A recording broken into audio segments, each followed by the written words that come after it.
I have a study, and I need to know how many patients I need.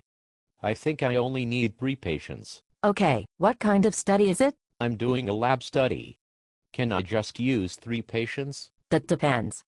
What are you trying to show? We always use 3 patients. Okay, what are you trying to show? I'm trying to show that drug A and drug B are better than only drug A. How are you measuring if it is better? We are looking at apoptosis.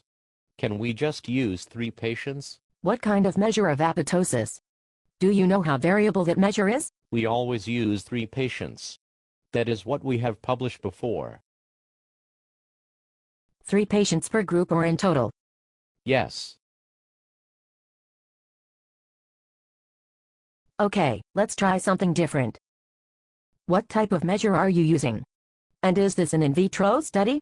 An in vivo mouse study? It is an in vitro study of patient samples, and we are looking at measures of apoptosis after treatment with drug A and drug B versus drug A and control, and drug B alone. Oh, how many groups are you analyzing altogether then? My grant is due tomorrow. I just need to know if I can just use 3 patients per group. Okay, well, you probably should have come to me earlier for help with this. All I need you to do is tell me that 3 patients are okay. So, it is not that easy. Your marker for apoptosis may have a large amount of variability associated with it that could make it difficult to ascertain differences based only on 3 patients per group. It also depends on what kind of outcomes you are looking at. Are you looking at normalized changes in expression levels from baseline? 3 patients may not be sufficient to detect differences in these expression levels between the different treatment groups. I do not understand. I'm saying that you may need more than 3 patients per group, but that I need more information to determine that. The serine protease granzyme B is made in cytotoxic lymphocytes, where it is inactive due to the low pH of the storage granules.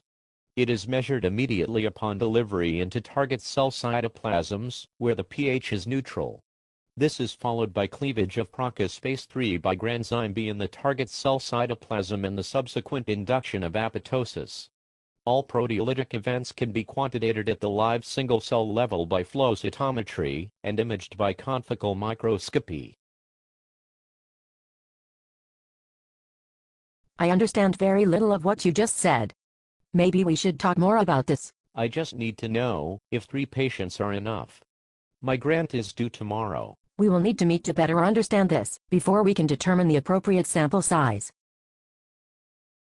I can put you on my grant for 0.5% FTE. You can design and analyze the data later. Do you really think that is enough to do the work? Well, it may be less if it is awarded and the budget is cut. Please go away.